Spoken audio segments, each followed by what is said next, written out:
FAA reveals their plans for Starship's fourth flight. Boeing Starliner is about to launch.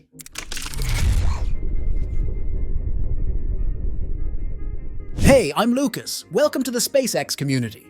Let's get started. Today, we're diving into the latest buzz in the SpaceX community. The US Federal Aviation Administration, FAA, is investigating SpaceX's Starship Super Heavy's flight for the third time in less than a year. This investigation has become a routine occurrence after every Starship launch, and this time is no different. Let's rewind a bit to understand the situation. On March 14th, SpaceX launched its Starship for the third time from its Starbase site in South Texas. The primary objective of this flight was to test the prototype's new iterations, which were developed after learning from the issues encountered during the second orbital flight. If you're wondering why the second flight failed, it was due to an unplanned propellant venting. The third flight had several key goals, including testing the payload bay door, nicknamed the PEZ dispenser, achieving orbital velocity for Starship, hot staging, and finally, a controlled landing of both prototypes in the ocean. So why did the FAA start an investigation? Well, it's because of the last part. SpaceX achieved all other milestones set for this flight, except for the controlled landing. During the live stream, it seemed like Booster 10 was about to have a perfect soft water landing, but unfortunately it didn't. You might have seen a clip where the booster's grid fins were tweaking continuously and at some point, with high intensity. This was when the in-flight computer lost control of the vehicle. As for Ship 25, the last few minutes were spectacular. However, after a few minutes into re-entry, Ship 25 broke apart and didn't make it to the controlled landing phase. As a result, both vehicles ended up breaking apart in the atmosphere, and the test flight is considered a mishap. The FAA wants to find out what went wrong and announced on March 15th that they would oversee a SpaceX-led investigation into the events of the launch. Some of you might be wondering why the FAA is calling this a mishap. After all, we know what the milestones of this flight were and how SpaceX succeeded in achieving those. But for the FAA, it's about the entire flight objective, which is to land safely back in the ocean. When SpaceX files for the launch license, they have to mention the final flight objective, and that's what the FAA focuses on. I'm pretty sure that the FAA doesn't care about the other technical aspects of the flight, like payload door testing, hot staging, unless it contributes to a change in flight path or an anomaly. The Starship, standing at a towering 400 feet tall, is being developed by SpaceX to carry people and cargo to the Moon and Mars. Its first flight took place in April 2023 and lasted just 4 minutes. It flew again in November, achieving several important milestones, including a successful stage separation.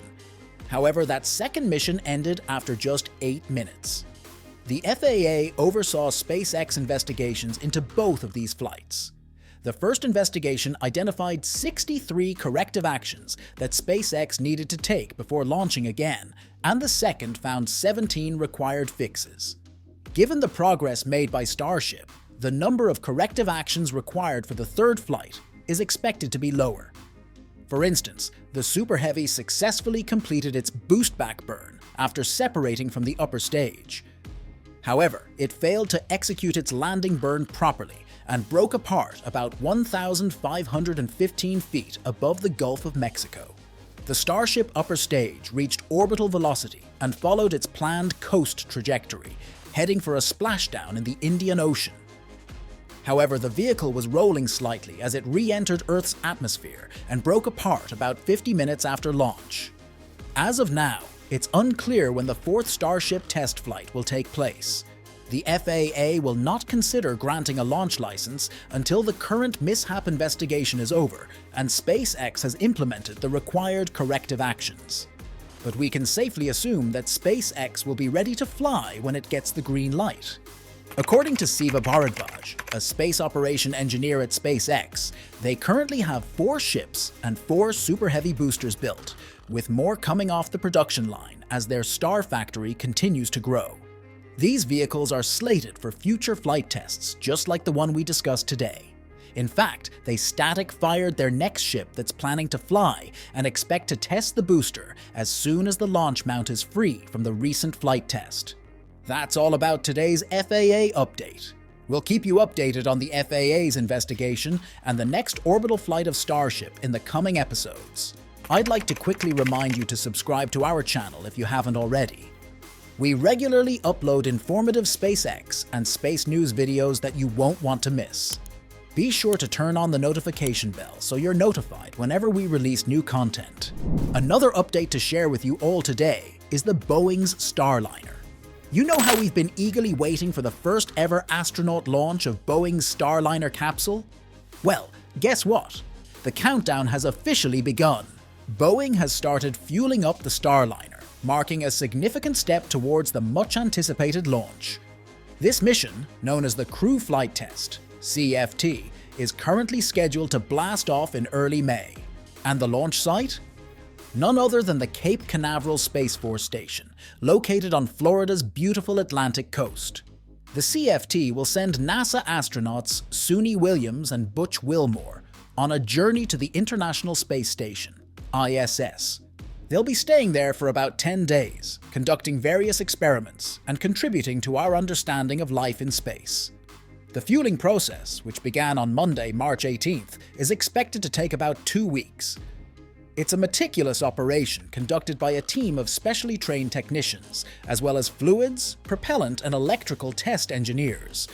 They're working tirelessly at Boeing's Commercial Crew and Cargo Processing Facility, C3PF, at NASA's Kennedy Space Center, which is conveniently located next door to the Cape Canaveral Space Force Station.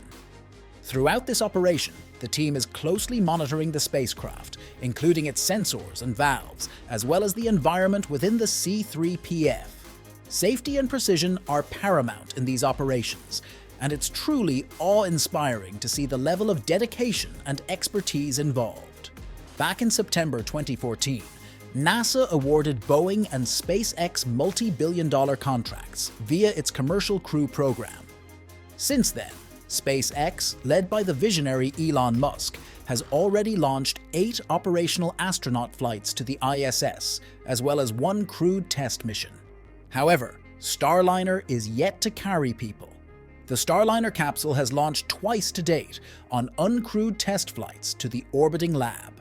The first mission, which launched in December 2019, encountered several problems and failed to meet up with the ISS as planned. But like a true space explorer, Starliner bounced back and succeeded on its second attempt in May 2022. The CFT was initially supposed to launch last summer, but it has been delayed multiple times due to technical issues. The main concerns were a problem with the suspension lines on Starliner's main parachutes and the discovery that much of its wiring was wrapped in flammable tape. But fear not, space fans. Technicians have fixed these problems, and the CFT is on track for a liftoff this spring, according to NASA and Boeing officials. So the countdown to the first ever astronaut launch of Boeing's Starliner capsule has begun. It's an exciting time for all of us space enthusiasts, and I can't wait to see this launch after their 10 years of preparations. Thanks for watching today's episode. Don't forget to subscribe and give us a thumbs up if you enjoyed it. Stay tuned for another great video tomorrow.